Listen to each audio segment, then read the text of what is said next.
Ya, Assalamualaikum warahmatullahi wabarakatuh. Perkenalkan nama saya Beni Febriansyah dengan NIM 205060207111003. Saya merupakan mahasiswa dari mata kuliah Sistem Kendali. Nah, di sini saya akan menjawab mengenai jawaban dari UTS Sistem Kendali. Nah, di UTS kali ini ada 4 soal. Nah, yang pertama ini mengenai permodelan sistem mekanik. Di nomor satu ini, kita nanti akan menjelaskan mengenai sistem translasi, sistem pegas, dan sistem peredaman. Pada poin A, sistem translasi bergerak sepanjang garis lurus. Terdiri dari 3 elemen dasar, yaitu massa, pegas, dan dashpot atau peredam. Jika suatu gaya diterapkan pada sistem mekanik translasi, maka gaya tersebut ditentang oleh gaya yang berlawanan karena massa, elastisitas, dan gesekan sistem. Karena gaya yang diterapkan dan gaya yang berlawanan berada dalam arah yang berlawanan. Jumlah aljabar gaya yang bekerja pada sistem adalah 0. Penjelasan dari 3 elemen dasar. Yang pertama adalah massa. Memiliki benda yang menyimpan energi kinetik. Jika suatu benda yang bermassa diberikan suatu gaya, maka benda tersebut akan mendapatkan perlawanan dari gaya yang berlawanan karena massanya. Gaya yang berlawanan ini sebanding dengan percepatan benda bermassa tersebut. Diasumsikan elastisitas dan gesekan. Berikut merupakan gambaran dan rumus-rumusnya, di mana F itu gaya yang diterapkan, kemudian Fm itu gaya yang berlawanan, serta M masanya, A percepatan, dan X perpindahan. Kemudian ada sistem pegas. Pegas adalah elemen yang menyimpan energi potensial. Jika sebuah gaya diberikan pada pegas K, maka gaya tersebut ditentang oleh gaya yang berlawanan karena elastisitas pegas. Gaya yang berlawanan ini sebanding dengan perpindahan pegas. Diasumsikan massa dan gesekan tidak berpengaruh. Berikut merupakan gambaran dari sistem pegas itu sendiri dan beserta rumus-rumusnya. FK sama dengan KX, F sama dengan FK sama dengan KX. Untuk yang diketahui sama, kemudian ada FK di sini gaya berlawanan karena elastisitas pegas, dan K-nya sendiri adalah konstanta pegasnya. Dan poin yang ketiga, bentar, maaf. Ya, sistem peredaman. Sistem peredaman. Jika sebuah gaya diberikan pada dashpot, maka gaya tersebut ditentang oleh gaya yang berlawanan karena gesekan dari dashpot. Gaya yang berlawanan ini sebanding dengan kecepatan pergerakan dashpot. Diasumsikan massa dan elastisitas diabaikan. Berikut itu rumusnya. FB sama dengan PV sama dengan B dx per dt. Di sini FB itu gaya lawan akibat gesekan dashpot. B itu koefisien gesekannya, B kecepatan, serta X perpindahan. Kemudian kita lanjut ke nomor 2, penjelasan singkat. Nah, di sini nih ada 3 poin.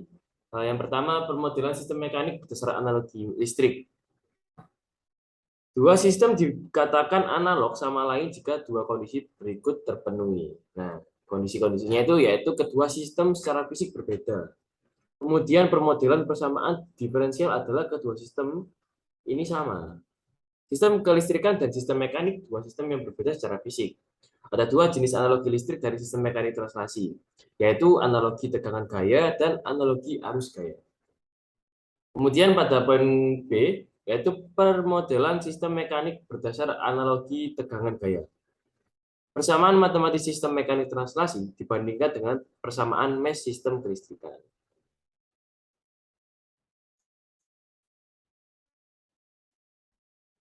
Persamaan gaya seimbang untuk sistem ini ialah F sama dengan Fm plus Fb plus Fk. Kemudian F sama dengan M d kuadrat X per dt kuadrat plus B dx per dt plus Kx. Kemudian berikut merupakan ilustrasi rangkaian RLC dalam sistem kelistrikan berikut. Ini merupakan R-nya, lalu ini L-nya, kemudian ini sini. Persamaan mesh ilustrasi sistem kelistrikan tersebut ialah V sama dengan RI plus L DI per DT plus 1 per C IDT. Dengan substitusi I sama dengan DQ per DT ke persamaan 2, maka didapat persamaan sebagai berikut. Dengan membandingkan persamaan 1 dan 3, didapat besaran analog dari sistem mekanik translasi dan sistem kelistrikan adalah sebagai berikut. Kita lihat di sini ya, sistem translasi mekanik, bergaya, massa, koefisien gesekan, kecepatan gas, perpindahan, dan kecepatan. Dalam sistem kelistrikan terdapat tegangan, induktansi, resistansi, kebalikan dan kapasitansi, muatan, serta arus. Pada poin ketiga di nomor 2 ini, kita menjelaskan mengenai perbandingan sistem rotasi mekanik dengan sistem listrik. Digunakan sebuah analogi seperti gambar berikut. Nah, ini yang seperti kita pelajari waktu SMA, ketika ini ya, tangan ini. Nah, T-nya dan T-nya ini menghadap ke bawah. Berputar ke bawah seperti ini, dan B-nya lurus sejajar. Persamaan torsi seimbang. Berikut untuk persamaannya, rumus-rumusnya. T sama dengan J di kuadrat theta per dt kuadrat plus B d theta per dt plus kali. Dengan membandingkan persamaan 3 dan 4, didapat kuantitas analog dari rotasi analog sistem mekanik dan sistem kelistrikan. Tabel berikut menunjukkan besaran-besaran analog. Nah, pada poin C ini besaran-besarannya itu yang untuk sistem rotasi mekanik terdapat torsi, momen inersia, koefisien gesekan rotasi, konstanta, bekas torsional, kemudian perpindahan sudutnya, dan kecepatan sudut. Untuk sistem listrik ya kurang lebih masih sama ya. Ketegangan, induktansi, resistansi, muatan, arus, kebalikan, dan tarik kapasitansi.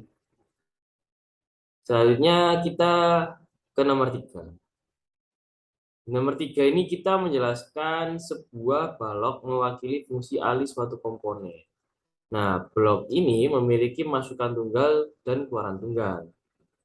Blok berikut menunjukkan bahwa blok ini memiliki X sebagai masukan, sedangkan Y-nya sebagai keluaran, dan G sebagai fungsi transfer. Untuk penggambarannya seperti ini. Nah, di sini kita jawab untuk G sama dengan Y per X ya. Sehingga Y sama dengan G dikali X. Di mana keluaran Y adalah hasil dari hasil yang diperoleh dengan mengalihkan fungsi transfer blok GS dengan masukan XS.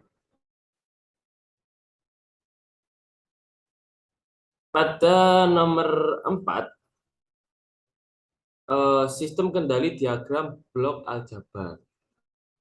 Blok yang terhubung secara paralel akan memiliki masukan yang sama. Dua buah blok berikut memiliki fungsi alih G1 dan G yang dihubungkan secara paralel. Keluaran dua blok ini terhubung ke titik penjumlahan. Berikut untuk rangkaiannya. Jadi dari E dia mecah ke G1 dan ke G2. Kemudian dari G1 ke Y1 ke titik positif, kemudian G2 juga ke Y2 positif, kemudian outputnya pada Y. Untuk kombinasi ini akan didapatkan output Y sebagai YS sama dengan Y1 plus Y2. Saya jelaskan tadi, di mana Y1 sama dengan G1 S XS dan Y2 S sama dengan G2 XS atau YS sama dengan G1 S XS plus G2 X sama dengan G1 plus G2 X. Bandingkan persamaan ini dengan bentuk standar persamaan keluaran. YS sama dengan GS XS, di mana GS sama dengan G1S plus G2. Itu berarti dapat dipresentasikan koneksi paralel dua blok dengan satu blok. Fungsi alih blok tunggal ini adalah jumlah dari fungsi alih kedua blok tersebut. Diagram blok ekuivalen ditunjukkan sebagai berikut ini.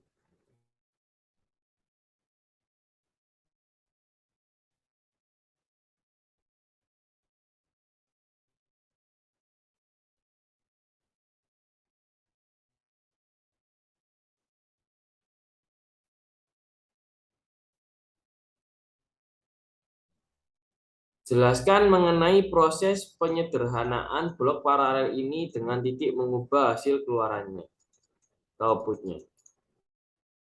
Jawaban dari saya kira proses penyederhanaan sudah cukup jelas, dikarenakan bisa dilihat dari persamaan outputnya, yaitu kombinasi koneksi paralel dua blok di atas didapatkan persamaan output YS sama dengan Y1 plus Y2.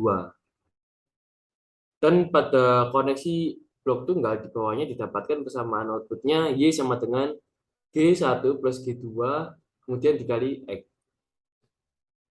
Dari persamaan output kombinasi pertama, apabila dijabarkan secara aljabar, di mana Y1 sama dengan G1 dikali X dan Y2 sama dengan G1 dikali X, maka fungsi persamaannya setelah mensubstitusi Y1 dan Y2 akan menjadi Y sama dengan G1 dikali X plus G dikali X sama dengan G1 plus G2 dikali X.